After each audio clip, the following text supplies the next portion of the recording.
Manufacture આપણે નથી કરતા સાહેબ. આપણું મોટાભાગનું સોનું ફોરેન અમેરિકાથી યુરોપથી આવે છે. પણ એ રીતે છે કે યુએસ વીક છે, એના કારણે સોનું ચાંદીમાં રોકાણો વધ્યા છે, ક્રૂડ પણ એટલે જ મજબૂત છે.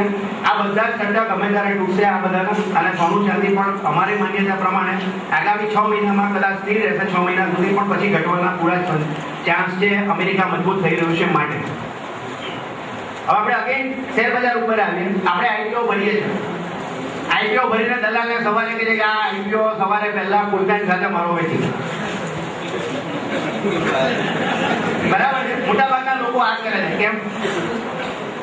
સારામાં સારી ગવર્મેન્ટ ઓફ ઇન્ડિયાની કંપની છે કોલ ઇન્ડિયા, જેને બધા જે 5 માંથી 5 પોઈન્ટ્સ આપ્યા હતા. વર્લ્ડના માઇનિંગની અંદર એનો ઇન્ડેક્સમાં સમાવેશ કર્યો ઇન્ડિયાની પહેલી કંપનીનો. છતાં પણ આપણે આપણા બ્રોકરે સવાલ ઉઘડતા મારું વેચી કાઢશે, ઘટી જશે ભાવ તો. પણ પહેલા તમે લોંગ ટર્મ ઇન્વેસ્ટર બનો. ભારતના ખાલી માત્ર આપણે ઇન્ડેક્સના શેરોની વાત કરીએ તો 1780% રિટર્ન 25 વર્ષમાં આપ્યું છે. સાહેબ સોનાએ આપ્યું છે 1780%? કોઈ મકાને આપ્યું છે 1780%? કોઈ નથી આપ્યું. સ્ટોક માર્કેટે 1780% રિટર્ન 25 વર્ષમાં આપ્યું છે. મતલબ આપણે આપણો ખ્યાલ બદલવાની જરૂર છે. જે રીતે આપણે સોનાના દાગીના બનાવીએ છીએ, કદાચ સાસુએ બનાવેલા દાગીના વહુને જશે, ત્યાં સુધી આપણું ઇન્વેસ્ટમેન્ટ હોય છે. પણ શેર બજારમાં આપણે 2, 3, 5 વર્ષ પછી રોકવા તૈયાર નથી. આ જ રિલાયન્સ ઇન્ડસ્ટ્રીઝનો શેર મેં 1993માં કદાચ 400 કે 300 રૂપિયામાં મેં લીધેલો છે. એલએનટીનો શેર 350માં મારી પાસે મેં લીધેલો છે. આજની તારીખમાં મારા ડિમેટ એકાઉન્ટમાં છે. અને ટાટા સ્ટીલનો ભાવ કોઈને ખ્યાલ હોય તો 125 રૂપિયા ભાવ હતો એનો, જેનો ભાવ આજે એલએનટીની વાત કરું તો એ એલએનટી 1.6 થયા અને આજનો ભાવ છે એનો 2000 રૂપિયા. મતલબ આપણે સટ્ટાકીય કોઈ પણ બીજી વસ્તુ આપણે લોકોની ટિપ્સથી દોરવાઈ દઈએ. પહેલામાં પેલો ટિપ્સથી દોરવો નહીં. અત્યારે નવું વેરિયન્ટ ચાલુ છે કે એસએમએસ મોકલી દેશે તમને 1.5-10 વ્યક્તિઓ સુધી એસએમએસ અર્જન્ટ બાય તો એ પ્રમાણે બાય ના કરો.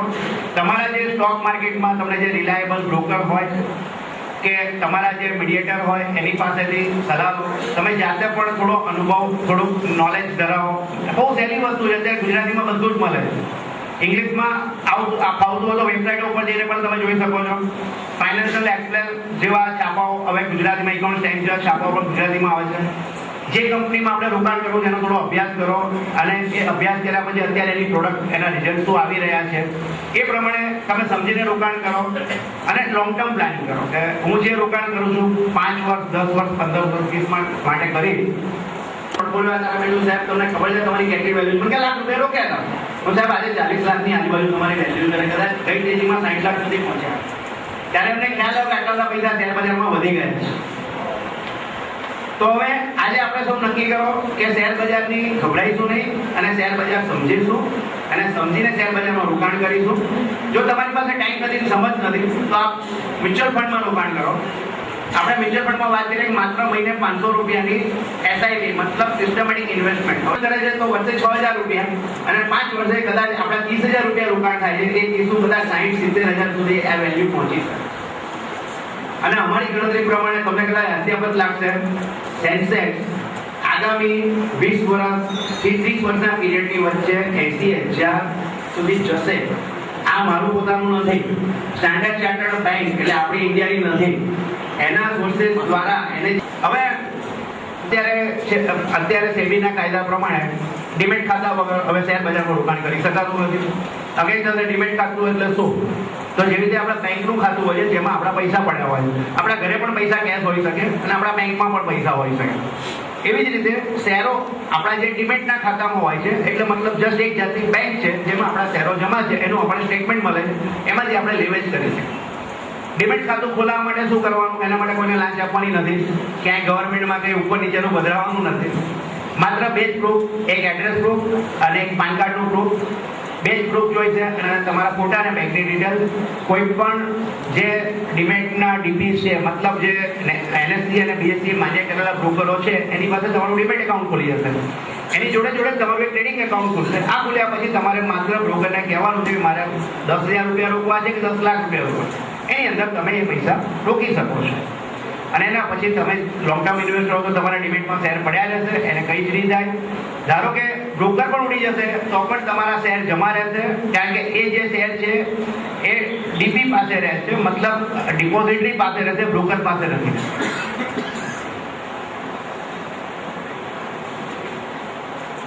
હવે આપણે મેઇનલી અત્યારે ફોકસ તમારા બધા માટે મ્યુચ્યુઅલ ફંડ ઉપર રાખીએ તો મ્યુચ્યુઅલ ફંડ એવી રીતે છે કે મ્યુચ્યુઅલ ફંડ એટલે બધાના પૈસા ભેગા કરી જાણીતી કંપનીઓને સેબી પરમિશન આપે છે કે તમે મ્યુચ્યુઅલ ફંડની સ્કીમ હેન્ડલ કરી શકો છો. અગેન સવાલ આવશે મ્યુચ્યુઅલ ફંડ સિક્યોર છે કે નથી સિક્યોર? મ્યુચ્યુઅલ ફંડ 100% સિક્યોર છે. એમાં ટ્રસ્ટ એક્ટ કામ કરે છે. સાહેબ તમે કોઈ મંદિરના ટ્રસ્ટી હો અને વહીવટ કરતા હો તો તમારા અંગત રીતે ગમે તે પ્રોબ્લેમ થાય, મંદિરની આવકની કોઈ પ્રોબ્લેમ નહીં થાય, બરાબર? એ જ રીતે આ મ્યુચ્યુઅલ ફંડમાં ટ્રસ્ટની જેમ કામ કરે છે. મતલબ કે તમારે જે પૈસા તમારો વહીવટ કરે છે ટ્રસ્ટી છે એમને માત્ર થોડા ખર્ચો લેવાની છૂટ છે, એનાથી વધારે આવક થાય છે બધી તમારી જ રહે છે. એ પૈસા નિષ્ણાતો દ્વારા યોગ્ય સ્ક્રિપ્ટોમાં રોકવામાં આવે છે અને એ સ્ક્રિપ્ટોનું રિટર્ન આવે છે એ પણ આપણને જ મળે છે. એ આંકડા તમારી પાસે છે કેટલા ટકા રિટર્ન મળ્યું છે. હવે એક નવો કન્સેપ્ટ આવે છે ગોલ્ડ ફંડનો. અત્યાર સુધી તમે સોનું ડાયરેક્ટ ખરીદો છો. હવે સોનું 3 રીતે અત્યારે ખરીદી શકે. એક તો તમે ડાયરેક્ટ ખરીદો છો, ડાયરેક્ટલી મેટલ ખરીદો. એમાં જોખમ છે કે એમાં લૂંટનો પણ સાહેબે કોઈ પણ ભય રહે છે. સાહેબ આપણને સમજાવવા છે લૂંટ થાય તો શું થાય. કોઈ પણ આપણે એને માટે લોકર રાખવું પડે, લોકરનું ભાડું ભરવું પડે. એનો બીજો કન્સેપ્ટ છે કે તમે ETF મતલબ ડિમેટ ખાતું ખોલાવી લો તો તમે ડાયરેક્ટલી એમાંથી સ્ટોક એક્સચેન્જમાંથી ખરીદો. 1 મિનિટ બરાબર 1 ગ્રામ. એ રીતે એમાં કન્સેપ્ટ છે. એ સોનું પણ સિક્યોર છે. જેટલું સોનું વધશે એટલું ત્યાં એનો ભાવ વધશે અને સોનું ઘટશે એટલું એ ઘટશે, પણ તમારે એને સાચવવાનો કોઈ ખર્ચો કરવો પડશે નહીં, જોખમ પણ રહેતું નથી. એક આગળ ધારકો ખોવાઈ ગયું તો બીજું સ્ટેટમેન્ટ લઈ શકે. ત્રીજો નવો કન્સેપ્ટ આવ્યો છે જે તમને કદાચ ખ્યાલ નહીં, ગોલ્ડ ફંડ. મતલબ મ્યુચ્યુઅલ ફંડની સ્કીમ છે, 2 મ્યુચ્યુઅલ ફંડની. એ સ્કીમ એ રીતની છે કે gold, silver, platinum plus mining કંપનીઓમાં આ ફંડ રોકાણ કરે છે અને છેલ્લા 8 વર્ષથી આ ફંડ ચાલે છે. એના જે રેકોર્ડ બતાવે છે ગોલ્ડ કરતા 5 થી 7% રિટર્ન એમાં વધારે આપે છે. તમે ગોલ્ડમાં લાસ્ટ યરનું 28% રિટર્ન છે તો આ ફંડનું રિટર્ન 36% જેવું છે. અને એની અંદર પણ અગેન તમે મંથલી 1000 રૂપિયાથી રોકાણ કરી શકો છો. બીજી એક સ્કીમ છે ચિલ્ડ્રન સ્કીમ, જે મેં તમને આપણે પેમ્પલેટ આપ્યું છે. ચિલ્ડ્રન સ્કીમ 18 વર્ષથી નીચેના છોકરાઓ જે આપણા હોય કિડ્સ, એના માટે 1 દિવસની મુદતનું કિડ્સ હોય ત્યાંથી ખોલાઈ શકીએ છીએ. અને 18 વર્ષ પછી પેમેન્ટ મળે છે. એમાં પણ એવરેજ 25% ઉપર રિટર્ન આવેલું છે છેલ્લા કેટલાય વર્ષોથી. તો આ રીતે આપણે આપણું રોકાણ કરવાનો વ્યૂ બદલીએ.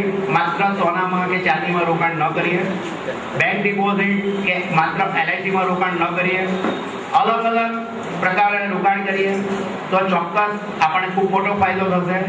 અને આ રોકાણ કર્યા પછી આપણે જે કમાઈએ વધારે બોલાવીને આવા સારા કાર્યક્રમ કરે. ખૂબ ખૂબ આપ સૌને પણ અભિનંદન અને આપના આયોજકોને પણ ખૂબ ખૂબ અભિનંદન. Thank you.